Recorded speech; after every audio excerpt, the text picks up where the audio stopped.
talking about movies. Here we go. Everybody, it's time to start the show. All right, Rock Vox Movie Talk. And the subject today is directors we hate or love. There's a lot of love and hate in this podcast. Well, very much so. Yeah. It's not just... within the room, actually. It's the driving force behind our conversation. The easiest thing to riff on. You say you hate something, you can go off for an hour about it. It's That's fun. right. Look at politics. Yeah. Okay. Favorite directors was actually hard to do. Yeah. Because I made a list of like 10. Mm-hmm. And I whittled it down mostly because some of them were just too obvious. Like Spielberg, too obvious. Oh, I have Spielberg written down. You suck. No, for me it was too obvious, although it was like basically what I did is I went through, I looked at the list of movies, and if like more than 10% of their films I was so on, they're not my favorite. Yeah. So that's actually what chopped Spielberg off the list for me. Oh, okay. So I have 3 in no particular order. 4 kind of, because the Coen brothers I consider 1. Right. Okay. I love the worlds they create. I don't necessarily love all the movies, but I every single movie that they make, I love the world that they create, and they're so outrageous that they almost feel perfect, and it actually feels real. Okay. Like, I mean, the people in Fargo. Oh, you haven't seen Fargo. I haven't seen Fargo. I've been to Fargo, and I've been in Fargo, and I touched the wood chipper, but I've never seen the movie. Isn't that really weird? I literally had touched his wood chipper. I had a While in finger Fargo. inside of the wood chipper. Oh. Never seen the movie, though. Hashtag wood chippers. I've had 3 fingers in there, by the way. Jeez. It was an old wood chipper. Yeah, that wood chipper had a busy day that day, I guess. I was one of the first in line. So. Actually, I think I knew 3 other guys that were with that wood chipper. Oh. Yeah. Interesting. Oh, my God. That is a euphemism. Yeah, I'm not touching it. Yeah, don't. You'll lose your watch. Yeah, right. You don't want to come out touch that wood watchless. chipper. Clint Eastwood's my next one. Yeah. That's obvious. We're all going to have the same people. Yeah, like, Sorry. my list has already had so many names just whittled right off. You're going to have a one-off director from 1975 who did, 2 films that everybody has forgotten about. He's just got such a huge list of films that he's done. There are a few in there that I didn't care for, but for the most part, I freaking love his movies. Yeah. I really do. He's one of those guys that, like, he was in so many movies as an actor that, like, it's like he just sat there and paid attention for years. And it was like acting was like his, like, practice to become a director. And now that how old did we say? How old is he? 88. 88 years old. And isn't he, like, still making a movie right now? Yeah. It's acting and directing. And, like, he's just... Bowel Movement is the title of it. Well, he's just like, he's so old that you look at him and you're like, how are you directing a movie? How does anybody sit there and listen to what you're saying? Because he's Clint Eastwood. But then he makes a movie and he just whispers to his AD, his first AD. Yeah, right. And it gets done. Like the sound guy is the one giving all the orders. It's just, but it's like you look at him and you're like, how are you making this movie that looks like a 40-year-old dude fresh out of like, he's good. He's really he learned from some greats. Not on. I don't want to ruin anything. Am I going to ruin anything if I say it? It sounds like you're about to. Okay, I'll leave it. I'll leave it alone then.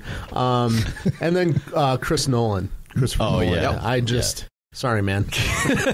I actually looked at his list. I have no idea some of the shorts he's directed, but the features. Yeah, loved every single one of them. I've never seen Dunkirk, but everything else that he's done, I've seen. And Dunkirk's a weird. So, if you knew the story behind the film, it actually, I think it made it a better film. Did you see I Dunkirk? saw it. Okay. Yeah. And I know you're a big World War II buff, so yeah. It made it a really, really good film because there's not a whole lot of dialogue in the film. From what I've heard, it's almost like a really realistic, like, documentary almost. The only, it doesn't focus on character. True. A lot. A little bit, but The only thing that I would say for it that is not realistic is the sheer scope of what was happening then. It seemed a lot smaller in the film, and the reality of it. I mean, it was 250,000 men on that beach, and you really only see maybe a couple thousand at the most, right, in any part. But anyways, so those three. Memento was my first Nolan film, and just was so cool. I mean, that's weird. That's the only movie I've ever seen in my life that it's out of order. It's out of chronological order.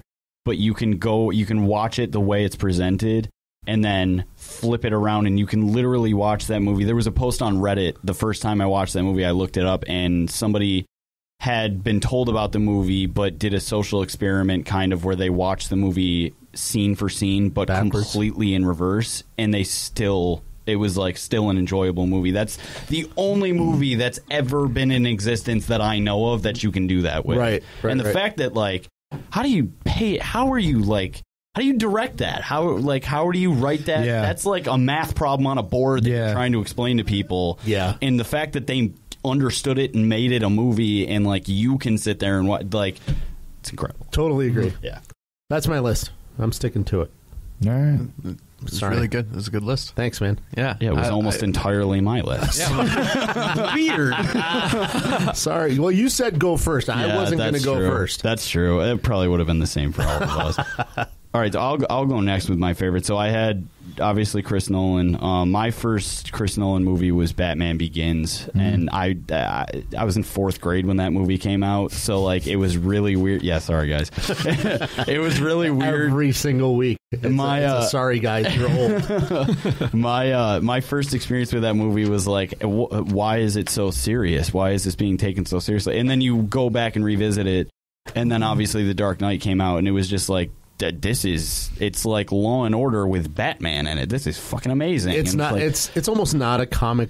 Quote unquote comic book. It's not movie. a comic book movie. It's just a movie with a guy who happens to have a cape and a mask. Great crime drama with a superhero, right? And like, even though I didn't like it, Inception, the way he made that. Christopher Nolan's one of those guys that like refuses to use CGI if he absolutely can't. Like, if he can get around it, even if it's going to cost $1 billion, is like, we're going to have this dream sequence where you're in a hallway and the hallway is going to be turning. And they actually built a hallway. Yeah, they built a hallway that would flip, and you're like, well, why? You know, it would have been like $10 million cheaper to just put it on a computer. No, it's going to be real. It's going to be real. It's like, so yeah. I mean, like, you know, you didn't like that film?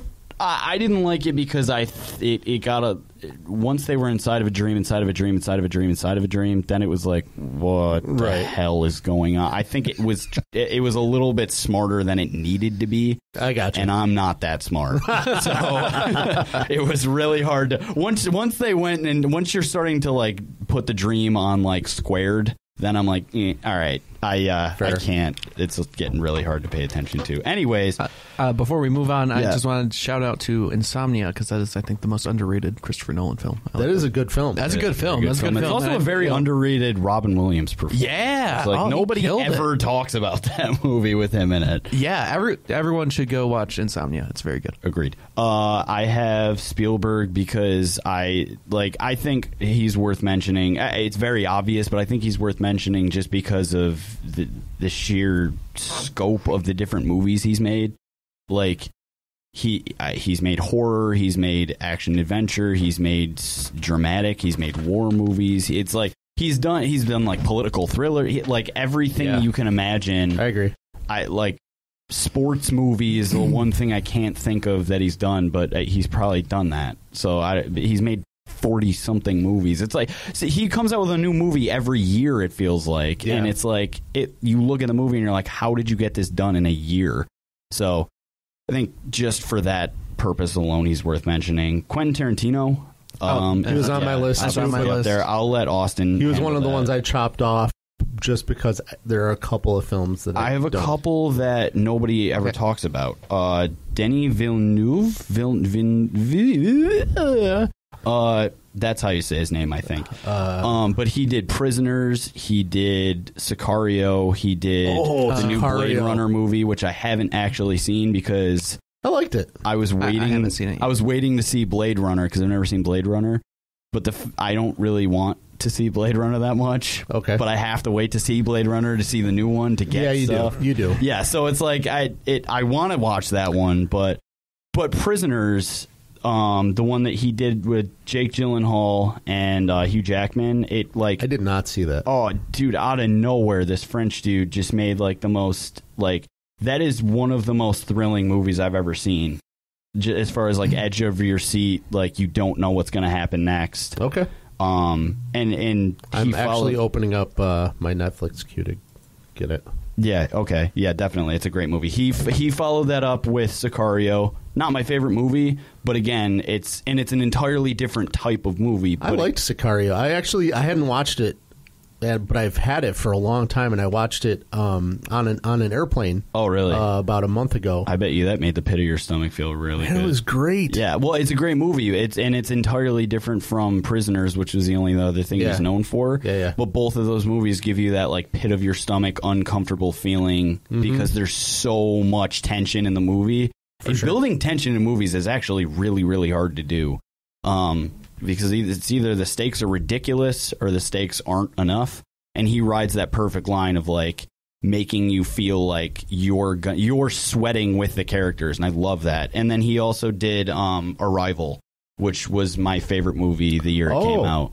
Yeah, and that like he took an alien movie that totally could have been just like same alien movie you see all the time. It could have been War of the Worlds all over again, and he made you think about your own life after it, and like he made me that movie was so powerful that I texted my ex-girlfriend after it, and it was one of those, oh god, I miss you, and like for a movie to do that to me, like it fucking ruined me for like a couple months, but like for a movie to make me want to do that, it was incredible. And it was an alien movie. It had no right to be as good as it was. Right.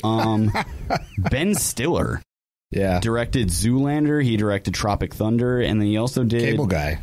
Did he really? Yeah. I love that movie. He did? I didn't know he did that, and I did the research.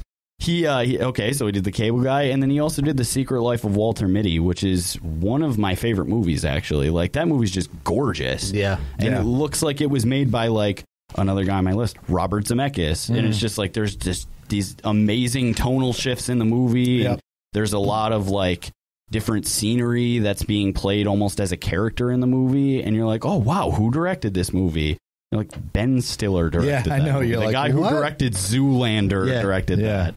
So yeah, I think he's got a good knack for story. He does, yeah, and he's just super underrated. I don't think a lot of people talk about him a lot. He probably should have gone in the underrated category, but and then I have Robert Zemeckis in there too, because everything from Back to the Future all the way up to, I don't know, I guess it wasn't a Castaway was like the last movie that I saw of his that I loved a lot, but he also made Forrest Gump, and the fact that he made Forrest Gump alone warrants him one of my favorite directors, because I think that movie's absolutely perfect beginning to end. So Flight was pretty good. I never saw it. You never see Flight? No. Flight and Sully, it's like the same movie, and everybody talks about it. They're nothing. Is Flight the one with Flight's the one with Denzel. Oh yeah. And he's an alcoholic. Yep.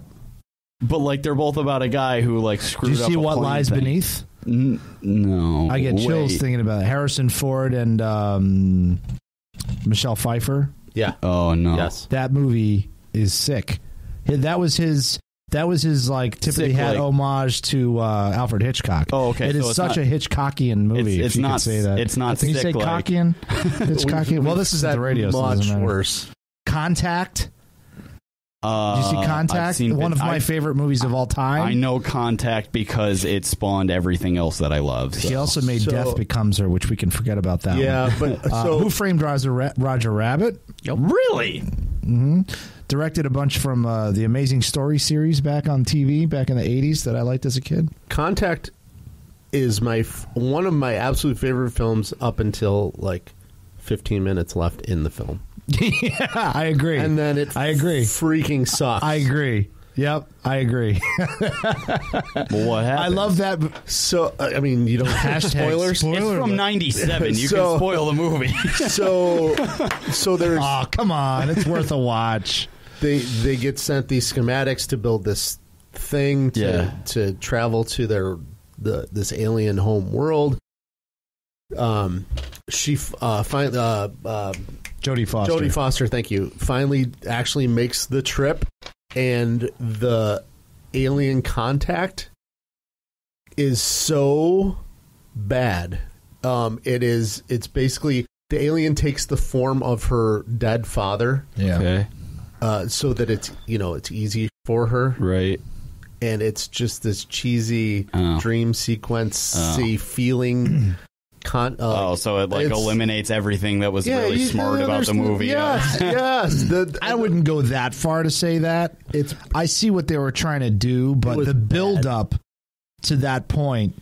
Because if you see the machine that they build, they build not one but two of them, and then freaking Jake Busey destroys one. Oh God, Jake Busey! Yeah. He's a great crazy tiny part. What else could a Busey play besides? That's true. Insane. That's true. That's a good point. But I understand what you're getting at. I think saying that it ruined the entire movie up to that is maybe going a little far. But I like not so much that I wouldn't watch it again. Is it David Morse? Is that his name? No, Robert Morse. David Morse. He was in Green Mile. Yeah, the tall prison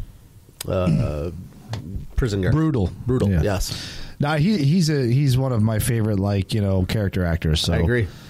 So anyway, we're getting off topic here. Let's Zemeckis, good director. Go ahead, Austin. Nail it. Okay, so let's pick up with Tarantino. I love Tarantino. I love everything that I've seen. Of his. I don't need you telling me about Tarantino. Okay. Sorry, that was my. I'm going to tell you my picture. I'm going to anyway. Now I haven't seen Jackie Brown. That's the one Tarantino movie I've never seen. No, just sorry. Yeah, you haven't seen that one either. That's the one I haven't seen. Me too. I feel like nobody talks about. How about this? Movie. I've seen it twice, and I couldn't tell you one frame of that movie. It's a strange. I can't remember that movie, but I know that Robert Forster was in it, and he was awesome in it. But I can't remember anything else. Robert Forster is the guy that's Robert Forster in every movie, right? That's him. Yeah, Yep. He's just Nailed the it. Italian guy that doesn't smile. He's from Rochester too. Is he really? Yeah. Yes, he is. Oh my god. He's not all. I mean, he doesn't always play an Italian guy, but he looks Italian. He was a Greek guy one time, I think. Yeah. Oh, he can ride that line. I was going to say he can ride that Mediterranean line. But yeah, I love most of it. And if I didn't love it, I at least liked it. Okay. I didn't. That's kind of how I felt with Jackie Brown. Okay, I just kind of liked it. Like I didn't love Hateful Eight, but I liked it. Yeah, Hateful Eight is by far my least favorite that I've seen. And it really? I liked it. By far. I just watched it, and I was pleasantly surprised. I actually didn't think I was going to. I really enjoyed it. I thought I was going to go in and love it, and maybe that's why I'm not crazy about it, but I've revisited it again and again. It was no Django, but... Yeah, but it's the most Tarantino-y of all the Tarantino movies because it's like 2 hours combined dialogue of like the way people don't ever speak ever, but only in a Tarantino movie do people talk the way they're talking. Right. And then out of nowhere, spoilers, like Kurt Russell's just spewing anime blood everywhere, and then the movie just becomes like squibs and it's like that. Yeah. It's the most Tarantino-y movie I've ever seen. Yep. I think it was a little bit too Tarantino-y. I wasn't crazy about Death Proof either. Oh, I haven't seen that one. Now that you mention it, Wasn't that a collaborative with him and Robert Rodriguez? Well, they each directed a film. Okay, I thought that one was collaborative. That's why I didn't really prioritize watching that. It was like it was a double feature. Yeah, it was Grindhouse, Death Proof, and Grindhouse. Yeah. Whatever the other one was. Yeah. Grindhouse. Planet Terror. Yeah. I do like Robert Rodriguez though, but he's not on my favorite list. Yeah, but mine either. Spy Kids is great. Oh, Spy Kids 2 for life. That's Shark Boy and Lava Girl. Anyway, but Clint Eastwood, you already said. Yep. But going back to that, were you going to say Sergio Leone? I was. Yeah. I actually I have a list. My list is, favorite, least favorite, underrated, overrated, and then like forgotten greats. And Sergio Leone is. Oh, yeah. Speaking of forgotten greats, who the fuck is Sergio Leone? Oh, my God. Sergio Leone, spaghetti western. That's why Alex doesn't know who it is. But you should watch the Good, the Bad, the Ugly. Yeah, Fistful of Dollars, Few Dollars More, Good, the Bad, the Ugly. That trilogy is his. Also, the Once Upon a Time trilogy. Once Upon a Time in the West. One in the West. And Once Upon a Time in America. Yeah, that's his. That was a great one. There's another one that's like, that was called Once Upon a Time in something, I forget where it was Once Upon a Time somewhere. But here it was called Duck You Sucker.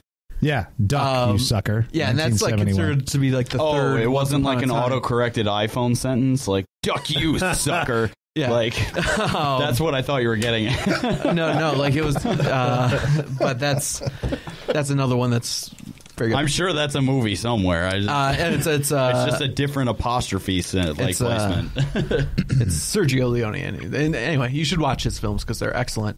And they're very influential. Like you can just see them in a lot of things. Like anytime anybody stares at another person in a movie, it's usually like Leone style. Camera work and the angles that he uses, the way he builds the scenes just through the camera. Yeah, awesome.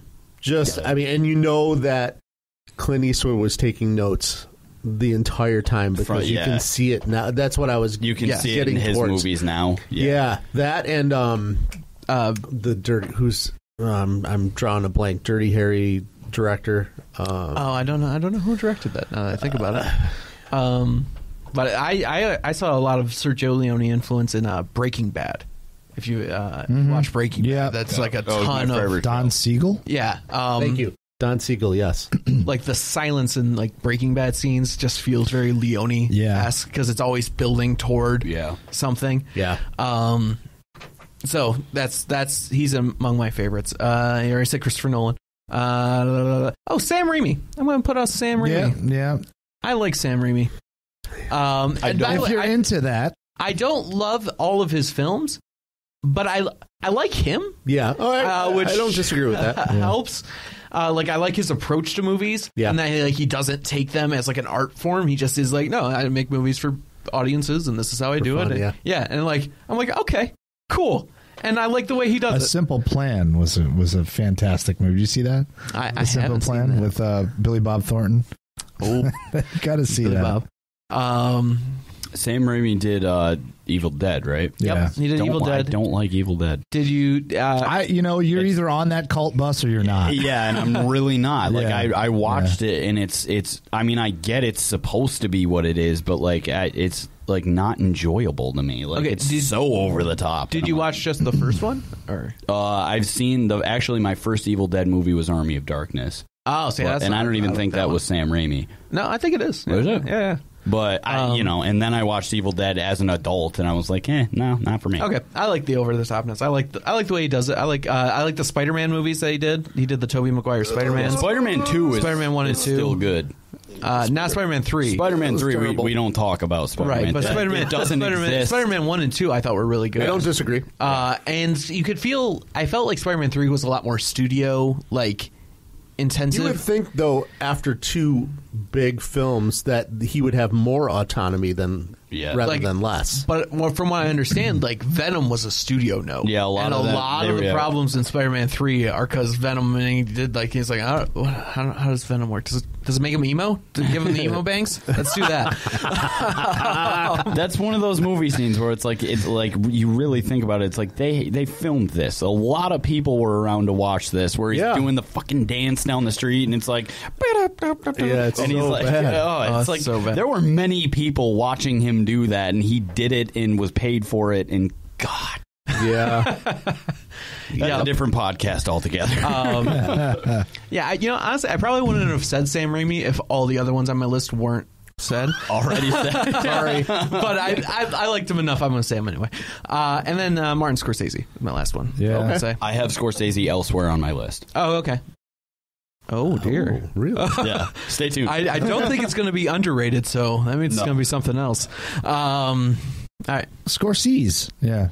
But yeah, no, he's like Wolf of Wall Street. I love The Departed. I love. Yep. I will say this without ruining where I'm going to put him in my thing. He makes it. I've never seen a bad overrated Scorsese movie. Very overrated. Yes. Okay. But I've never seen a bad Scorsese. His movies are not bad. I just wouldn't say he's my favorite. Yeah. That's fair. That's fair. And again, he was not the top of my list. Yeah.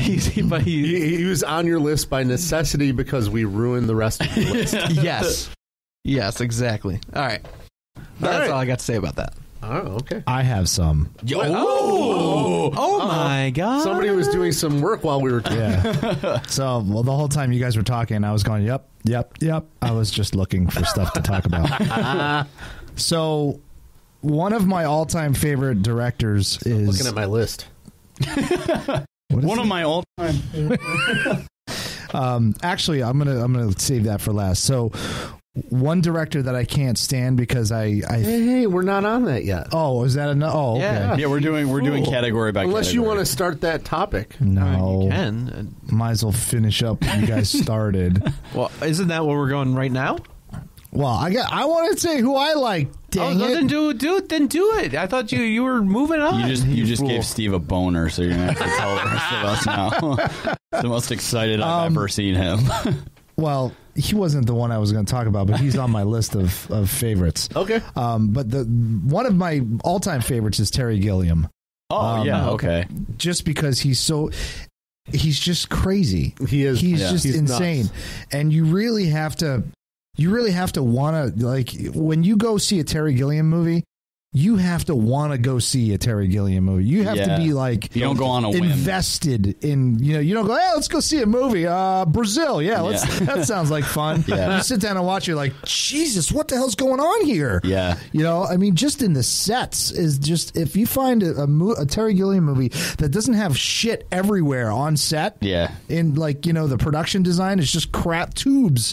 You could be walking through the most sterile environment in a hospital or something, and there'll be wires and tubes and big screens with contraptions on them, and you're like, why do you do that? You can definitely tell the parts of the Python movies that he influenced. Like Meaning of Life. There's an entire middle section of that movie that it serves no purpose. But it's probably because he was like, no, I've got a really good idea. Put this in here. And he's American, by the way. He's the American one? Yeah. He's not Terry Jones. Terry Jones is the British one. Damn it! Edit that out. Sometimes he sounds British because he's been over there for so long. Right. Well, edit that part out. So anyways. Hell no. That's what we're starting with. He's the one that's like, no, we need to have this in here. And they're like, well, no, like the rest of the movie, it doesn't. And he's like, no, this needs to be in the movie. And oh, Jesus. It's like a fish walking around with like guy legs, and they're like, what did my he did all the animation stuff. Gilliam was the animation guy. Yeah, he was the LSD of their Beatles. Yeah. He totally was. Fear and Loathing in Las Vegas is one of my all-time favorite films of all time. I mean, I said that twice. So really all time. It was that favorite. It was the fave. But yeah, 12 Monkeys is 12 Monkeys. God, that's a bizarre movie. The Fisher King. Fisher King is really good. Have you ever seen Zero Theorem? No, I don't know that. No. I've only gotten through half of it. It was amazing, but it's Christoph Waltz, and it's like, what the hell is going on here? And I can't wait to see the Don Quixote film that's taken like 30 years to make. That just came out. I'm going to have to do some serious Gilliam research. Oh, yeah. I mean, I thought the guy was British, so. Started square one, my friend. Country of origin. The next guy, well, gosh, John Carpenter. Yeah. Okay. And this. I almost had him on my list. Me too. He's like borderline. I mean, you can't really say that he's underrated, but you kind of can too. Yeah, I could because he didn't even like pop. It didn't even pop in. But when you said him, I'm like, oh yeah, yeah. Because I mean, if you look at the list of films, just going back, and this, a lot of this goes back to my childhood. Assault on Precinct 13 was the first one that I ever saw. 1976. That movie was just. It is the quintessential John Carpenter. Yeah. Just with the soundtrack, because he does the music and the kind of somewhat terrible acting. You know, I mean? Yes. It's a weird. It's definitely. It's almost like a Sam Raimi thing in the way that he's got a cult following. You know, right. Yeah. Halloween. The Fog, Escape from New York. Escape from New York is one of the most cult movies I've ever seen in my life. So. Yeah. The Thing, Christine. They Live. Oh, anybody seen They Live? Yeah. What a Roddy terrible, Piper. great movie. Yeah. Terrible, great movie. And one of my favorites, Big Trouble in Little China. Yeah. Because he made that movie, he's automatically in my list. Yep. Fair. And then, of course, there was... what's the name of that movie? I just forgot it. Hello, Prince of Darkness. You ever see that movie? What is Prince of Darkness? From 1987. No. Where it's Alice Cooper is in it. He plays like this homeless guy who he's got a small part. He's just Alice Cooper never says a word. He's just walking around looking at the sky. Prince of Darkness is about like the coming of Satan. Okay. And Donald Pleasance is in it because I think Donald Pleasance was in every single John Carpenter movie in the 70s and 80s. But anyway, he's up there. Every director that you've all mentioned is on my list. Yeah. Without a doubt. Yeah. And I think I'll leave it there because I really want to get into the overrated and bad ones that I can't stand. So you're not going to mention the guy that I gave you the thumbs up for? No, I'll let you do that. But I'm already done. All right. Anticipation. All right. So, Lawrence Kasdan is... he directed? Yeah. What did he direct? Because I recognize that name. He wrote a lot of the great Heat. Star Wars movies. Heat. Probably why you know that name. The Big Chill, Silverado, The Accidental Tourist. Yeah. Have you ever seen Silverado? I've never seen See Silverado. it. Okay. You wouldn't like it. It's a Western. I know none of these movies. Grand Canyon, Wyatt Earp. Yeah. French Kiss. He also wrote Empire Strikes Back. He wrote Empire Strikes Back. He wrote Empire, so he's at the top of any list for me. Well, he's a god among gods. He co-wrote The Force Awakens, and then he also co-wrote the new Solo movie with his son. Yeah. I'm not really about that, but I didn't see Have it. you still not seen it? no, I'm not gonna see it. So All right. Good for you. Good, because it wasn't good. Don't give him your money, Alex. I'm not doing it. Fuck you, Disney. Well, that's you're why not those, getting my $10. I'm going to cripple this empire. Those box office numbers are so low. I'm sure. Oh. They're like, why won't he see it? All right. We had a trilogy plan. Why won't he go see You want it? to go back around? Yeah. So are we? We'll How long is this podcast? Because we're coming up on time for this episode. Should we really? Should we go? Should we stay tuned for next week and do part 2 of directors? I think that'd be a good We've only been idea. talking like a half hour. Yeah, I know. That's time? And if anyone is still listening, it's a fucking miracle. Oh, my. I don't know. I think this has been a pretty good. All right. Okay. Let's do least favorite. We can keep going. Go. Least favorite. And okay, everybody keep it to 1 or 2 at the most. Got it. All right. Lars von Trier. No idea. No idea? I recognize the name, but I can't place it. All right. Sounds like a bad guy in a video game. Nymphomaniac. Oh, okay. Oh. Jesus. Yeah, exactly. This guy, like he... You probably don't have to say any more than that. Melancholia. No, Antichrist is the first movie of this movie. Did you see that movie? With Willem Dafoe? The first scene, Willem Dafoe. I've heard about it, and I can't watch it. It's a close-up of Willem Dafoe's freaking junk conker plowing his wife in the shower while their little son jumps out the window. Oh. Yeah. And then maybe you told me because he saw them doing it. No. Reasons? They were doing their thing. Death in every scene. Yes, sex and death in every scene. Ridiculous amounts of just angst. I don't know what the word is, but there's a scene where first of all, the stories, you can't even follow the stories. Yeah. God forbid you sneeze and have to close your eyes for a millisecond because you just missed half the show. You don't know what the hell's going on. Yeah. But there's a scene with Willem Dafoe and she hits him in the Johnson with a hammer, like just crack, and then commence to doing something to him. Himself? Pleasure? No, she's pleasuring him. I don't know how he can allow that. And then like blood comes out. I was like, what? Why is that in this movie? What? Okay. It's like that's it. Painting. Let's move you on. Don't understand. This is terrible. There's no reason that he should be making movies. Yeah, agreed. And I don't buy the whole art bullshit. Well, that's probably what sells it. Is like there's like 5 people who are like, no, he's got a huge following. Yeah. People swear by this guy, and I'm like, really? Why? Because he's foreign and he makes movies you can't understand, and there's cock in every movie. Yeah. Okay. Well, art. Yeah, Hipster art. Okay, Austin. arty. Anyway, Least favorite. all right, Uwe Boll. Anybody here? Uwe. Uwe. Yeah. Yeah, you guys know Uwe Boll? Yeah. Nope. I do. Okay. Oh, you do. All right, good. So he's the one who ruined video game movies. With what movie? With a whole slew of them. He made like 7 or 8 of them. And they're all terrible. Blood Rain, Dungeon Siege, Far Cry. He made a whole. I don't remember how to spell his name. UWE. That's UWE. right. Yes, he's German.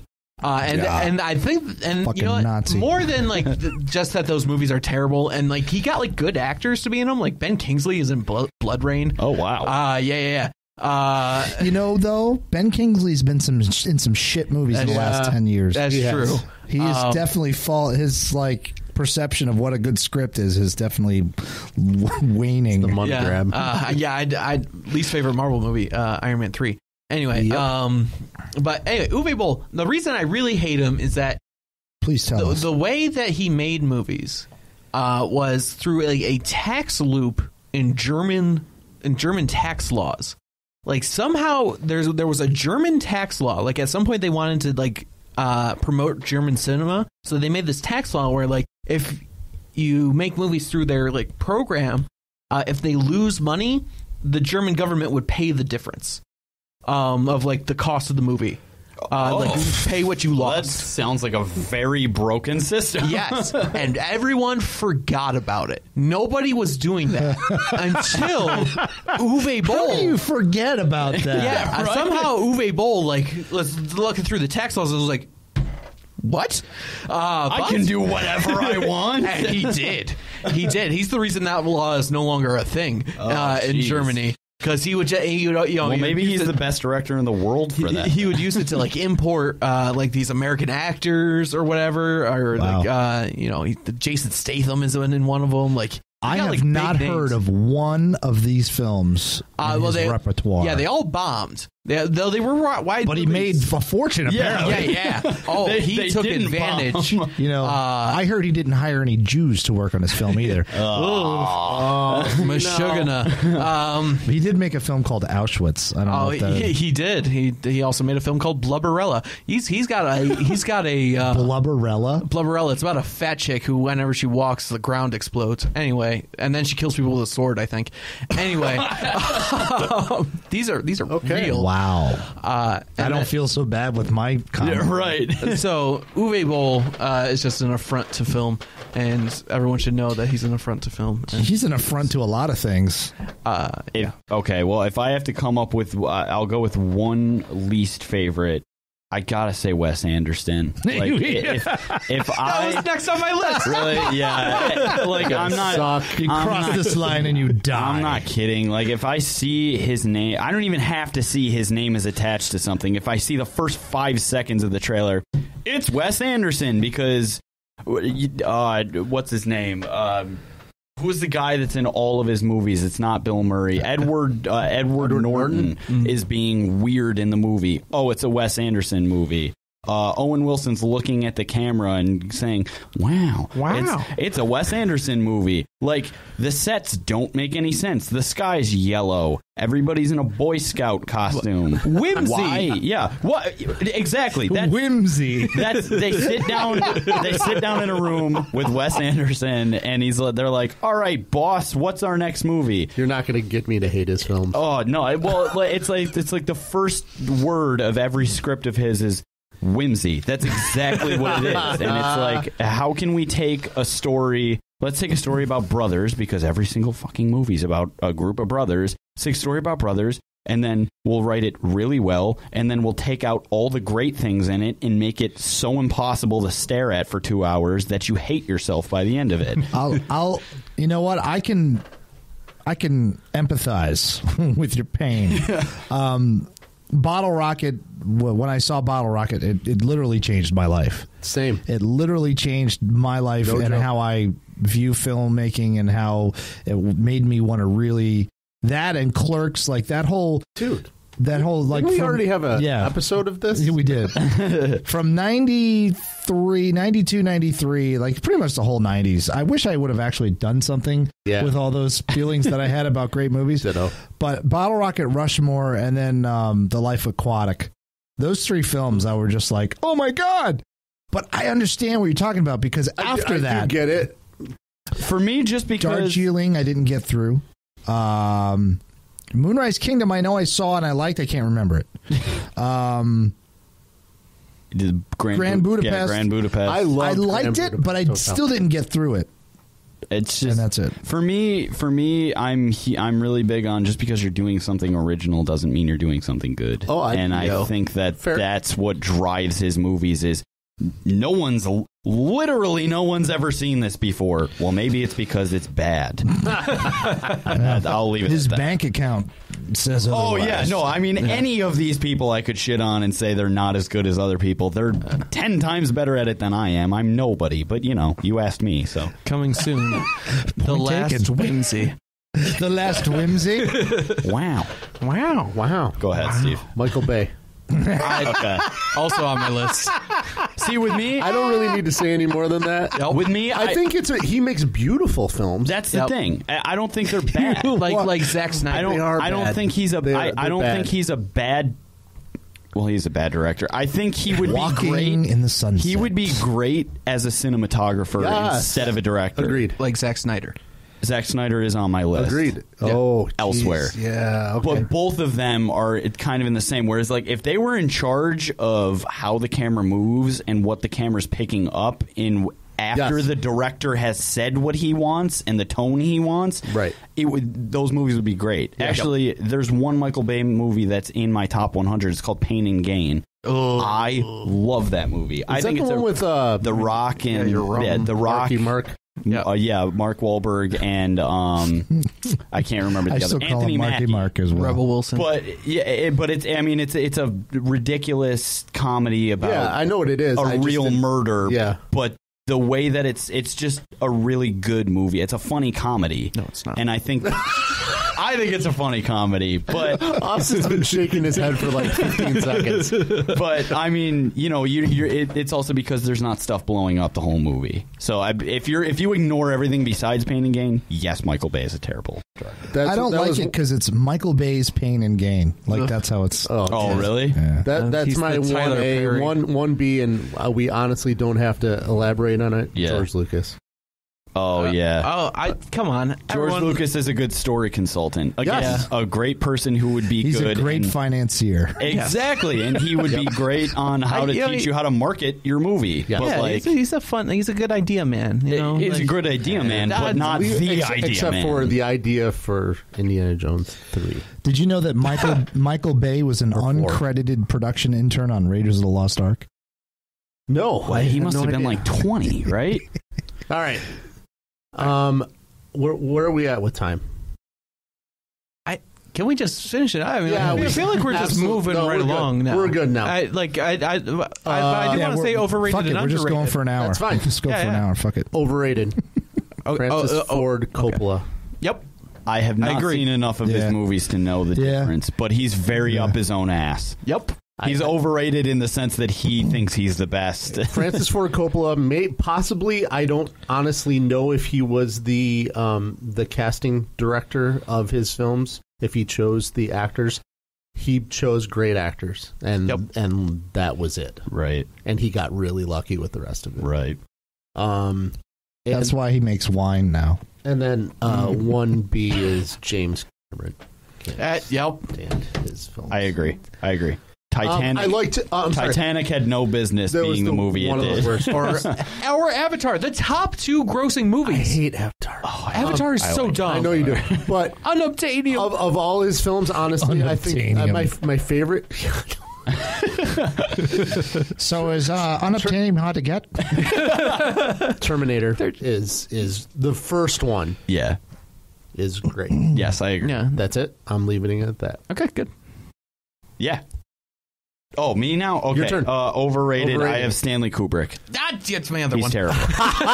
Stanley Kubrick is not good at making movies, and I don't like that people think he is. All I can think of is The Shining. He's an artist. I like his. That's the only one I like. He's an artist that used the paintbrush of a movie camera to get his ideas across. And like that's fine if that's what was in his own head. And again, it's really I don't know. If I can kind of agree with you, but I have to disagree that say he's overrated. Really? I think he's extremely just because everybody. It just means you don't like his movies. It doesn't mean he's overrated. Well, no, I mean when you anybody you can ask any film buff greatest directors of all time, and most people are going to say Kubrick. And The Shining wasn't really that great of a movie. The Shining. Did you see Stephen King's version of The Shining? The TV one. The TV version with Steven Weber, the one that isn't Stanley Kubrick's version. Yeah, it's because that was more garbage. Like the book, and Stephen King likes it. But I don't like The Shining's a better movie though. I just don't like that movie. Other than Jack Nicholson being very entertaining in that movie, I just don't think it's that great of a movie. It's very weird. It doesn't make a whole lot of sense chronologically. It's just kind of a series of shots of things happening. Really, that are unsettling. They are, and unsettling, I felt that's the point. And honestly, if you were Jack's character in the film, wouldn't you want to kill Shelley Duvall too? I want to kill her. Yeah, that's what I mean. So did Stanley Kubrick. Yeah, he literally ruined her life with that movie. And, oh my god! But in that 2001: A Space Odyssey, very, very impressive for when it was made. Slow movie. It's slow. It's slow. I agree. But again, it's and just I can't get through Barry Lyndon. More like an. Did you ever see Barry Lyndon? With Ryan O'Neal? It's they shot it all on with candlelight. It's there's some pretty impressive filmmaking when it comes to Stanley Kubrick. Yeah. It just may not be your cup of tea, but if you were to analyze it from the filmmaking point of view, yeah, you couldn't use the overrated moniker for him just from a technical standpoint. I guess you know what I mean. With Coppola, you can, because you just say that that's crap. Yeah. Yeah. And it's not anything Kubrick wrote shit too.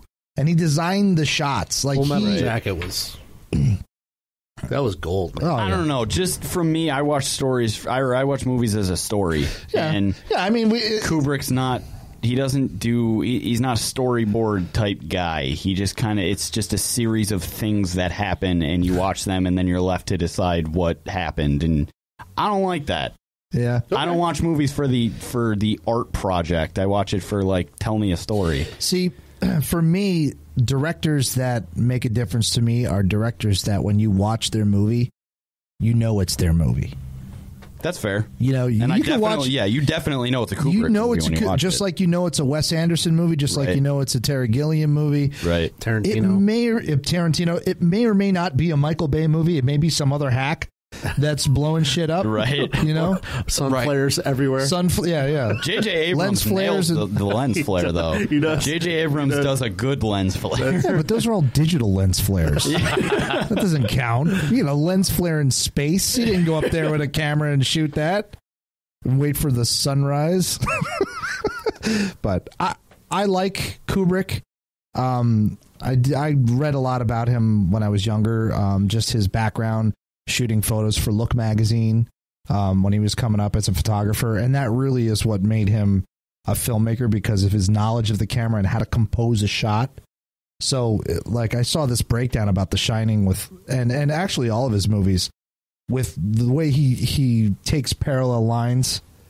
You know, like everything's down a long hallway that intersects at the end, you know, and it's just like, it's real cerebral, which sometimes can fuck the story. Doesn't necessarily mean make a good story. No, exactly. Yeah. That's more or less what I was getting. Yeah. It's visually like stunning and technically amazing. You put a protractor up and watch a Stanley Kubrick movie and you're like, these are perfect angles. But yeah, I have no idea what the hell's going on and why he's wearing a skirt. Right. Exactly. Yeah.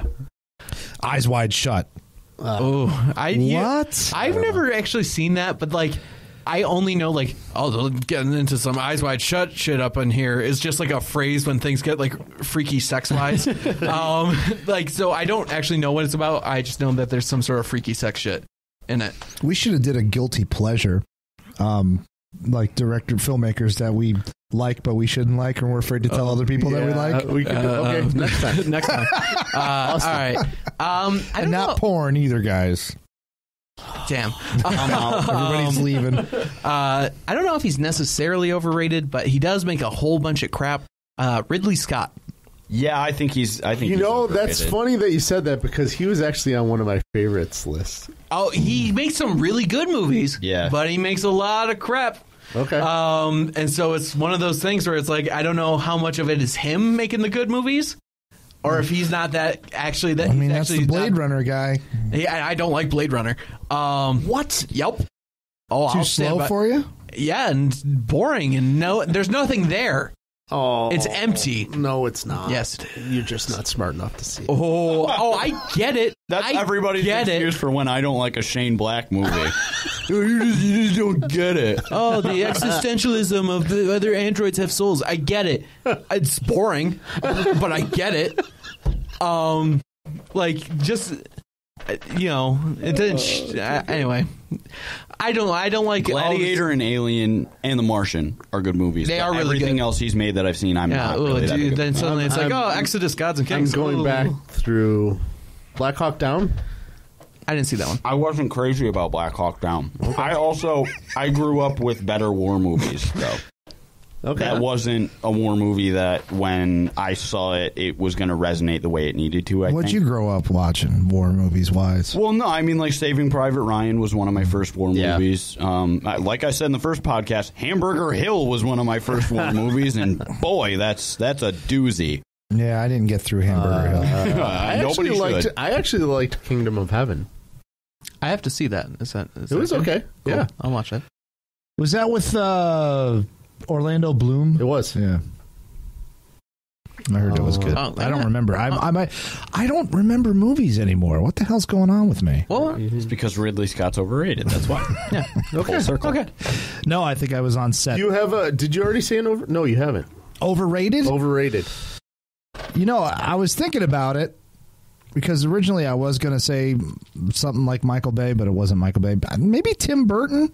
Oh, he's overrated for sure. I mean, I like some of his movies, but I think there's too much hype around him. Yeah. Especially in the last 9 that he did with Johnny Depp in freaking clown costumes. I don't like the fans of Tim Burton, but I love Tim Burton movies. I don't like people who Alex really got to like make it Tim personal. Burton. Well, I just like I think the reason it's like becoming more cool to not like Tim Burton is because of the people that do like Tim Burton rather than for the actual movie he's making, because I like his movies a lot. Early Tim Burton I like. The recent stuff just bothers me.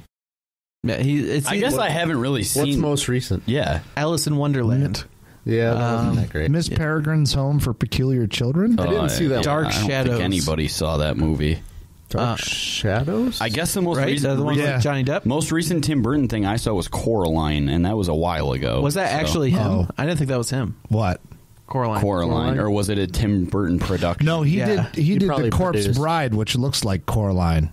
Yeah, I don't think Coraline Studio Leica. I don't think he actually is involved in that. But he did pretty much up until I'm going to say he did. Yeah, Charlie and the Chocolate Factory. Like what? The Johnny Depp. Did he do the Mark Wahlberg Planet? He did. Yes, he did. Yes. That was such a studio Tim Burton movie. For sure. I liked that one. I feel like he didn't get to do anything he wanted to do. And literally the ending of that movie was because they were like, you need to have a twist. Do you know why I liked it? Would you like to know why instead of you giving me the stink eye there, Mr. freaking high on your horse? I'm sitting. Yeah, get me off this horse. Tim Roth is why I like that movie. I love Tim Roth. Oh, he's going for it. I love what he's trying for. But that doesn't mean it's a good movie. His character was written really stupid, but if Tim Roth didn't do it the way he would, I would have hated Fade. But I liked him. The fact that I know his name and I remember the character is because Tim Roth. Yeah, I didn't even remember his name was name's Fade. Fade. But you're right, it was. Now that you say that. Yeah, and Helena Bonham Carter was good too. That's his wife, and she's in movies because she's his wife. She has to be. Ed Wood, great film. Ed Wood was. I haven't seen it. And we really I know, have to. I really want to. I'll bring the DVD. Okay, cool. If we went back in time and killed Tim Burton, none of us would know who the hell Johnny Depp was. Yeah, well, He's the guy who Johnny Depp died would just in be a Nightmare on Elm way Street. different actor. No, he would be the pretty boy from Platoon. Because after Platoon, he's all Tim Burton. I watched Platoon, and you sneeze, and Johnny Depp comes and goes. Oh yeah, but he's got a nice title card at the end and a shot, and you're like, oh, he was in that. I don't remember seeing him. Wasn't he Gilbert Grape, or was he the one eating Gilbert Grape?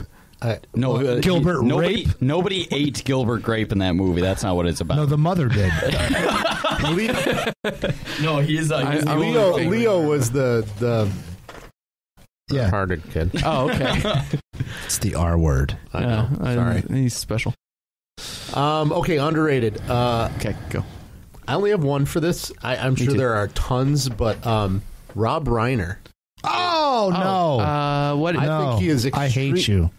What? Underrated? Yeah. Oh, underrated. I'm sorry. No. I'm sorry. I love his films. I was thinking overrated. No. I was his like, films. I'm going to kill you because I love Make Rob more Reiner. people like him, Steve. Yeah. I mean, Rob Reiner.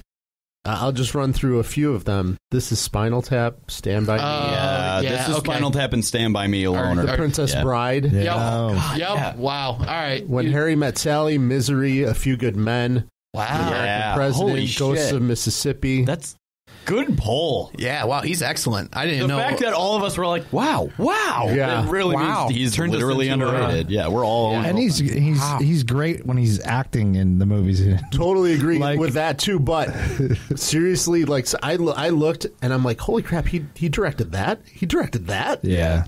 And they're all very different movies too. It's not you wouldn't be able to tell it's not like that this is a Reiner film. Like Exactly. I just watched. What did I just watch that he directed?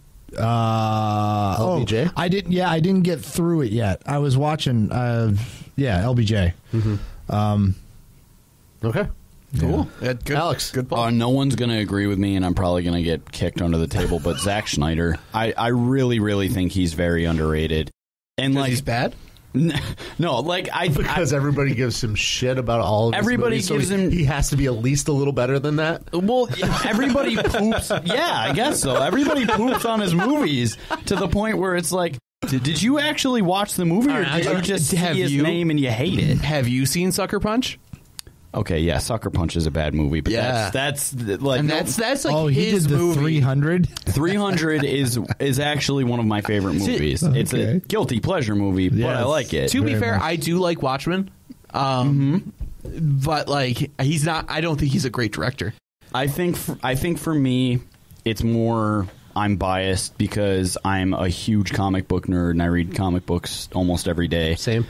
If there was one person I've seen take exactly what I can read in a novel and put it to screen, which a lot of people say that's unnecessary. Why should you even do that? Yeah. But I think if there is one person that flawlessly does it with every single movie, whether it's a good movie or not, it's Zack Snyder. So like for the simple fact of, I heard that too. I don't know what it was.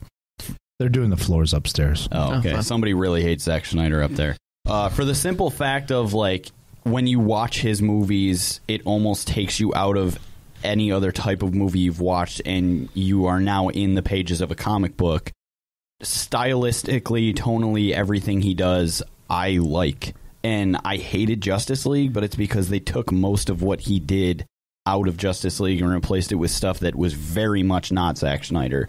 But Man of Steel, I thought was an amazing movie. I really loved that movie. I liked Man of Steel. I liked that a lot. Watchmen is a great adaptation of the comic book. Comic book's a little bit better, but the fact that you can talk about them both in the same breath is great. And like I said, 300 was the first time I had ever seen 300. It was the first time I had ever seen something like when people move in slow motion in a comic book and you're like, how would you get an entire speech bubble out of you punching a guy in the face?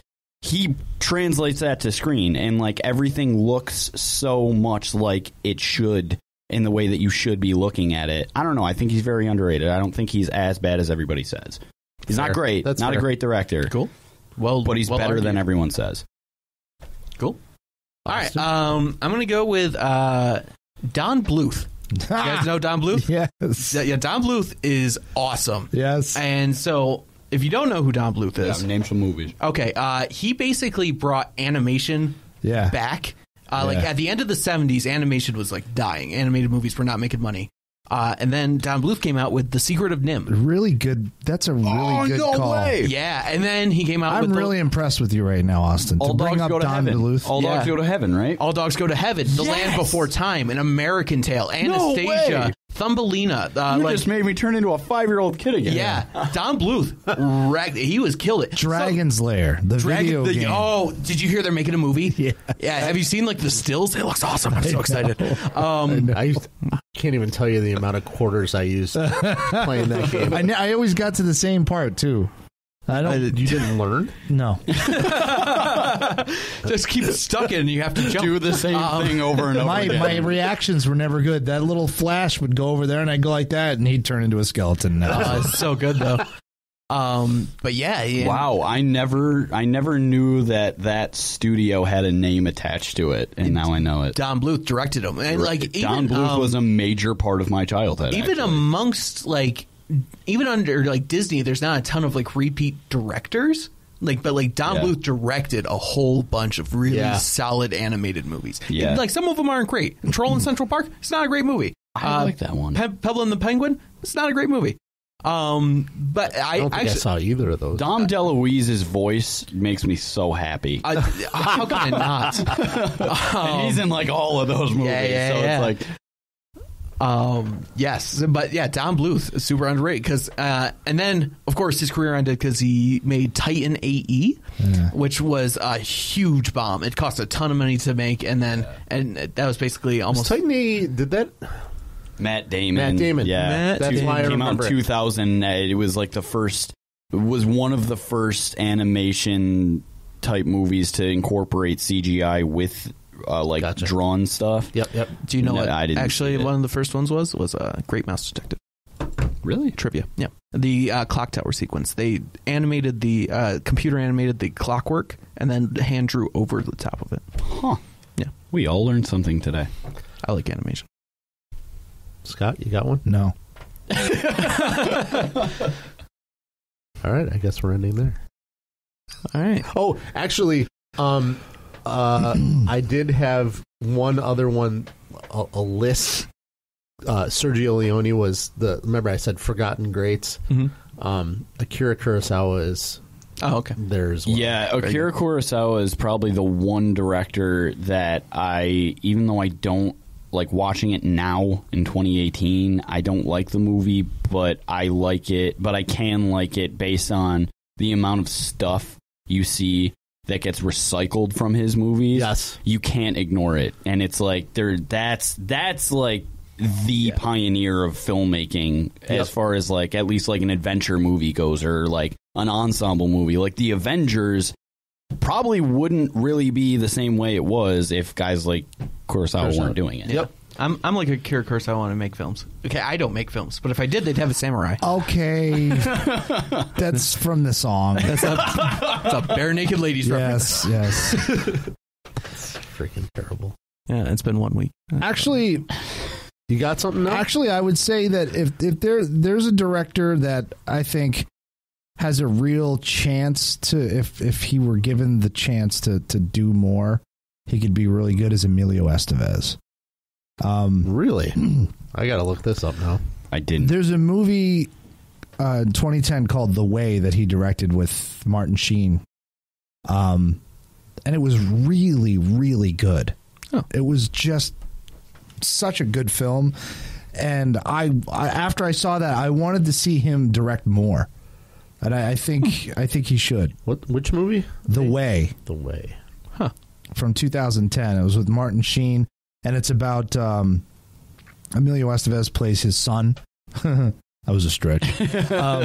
But the story is basically the son dies, and he dies on the Santiago Trail. I don't know if you know what that is. It's the pilgrimage through Spain. And he goes to, that was where he died, doing this pilgrimage. And so Martin Sheen kind of goes there to do, it's like from Spain to France or something. It's this big long walk through the mountains and stuff. And so Martin Sheen goes there to do this walk, to sort of walk in the footsteps of his dead son. And they had some, differences and a falling out and stuff. It's just it's a really sweet, like, movie that makes you think. And I don't know, I just think he did a really good job. And I was like, wow, he really impressed me with that. I'd love to see him do more. That was it. Is it a Coppola? He just fell into a really good actor in his dad? No. Okay. No, I really think that the way I haven't seen it in a while, so I couldn't give you a good scene by scene breakdown. I mean, when did you see it as an adult? It's from 2010. Okay, so so he was like he was like 15 at the time, smoking a lot of weed. Yeah, because there are a lot of movies that I saw as a kid that. Oh God. Yeah, maybe that's another podcast. That's a podcast. Yeah. I'm going to name movies you guys don't know, though. Oh, yeah. Next time. Yeah. Considering this podcast is an hour long. Perfect. That's all right. That's how it should be. Sure, it's all right. Unlocked. We're the only four besides Paolo that listens to it. Well, yeah. Paolo has to sit for an hour and listen to it. My sister listens. You get homework when you miss. Hi, Austin's sister. Good. Okay. All right. Sing us out. All right. This has been Rock Vox talking about movies. Go watch Don Bluth. Brought to you by the fans of Don Bluth.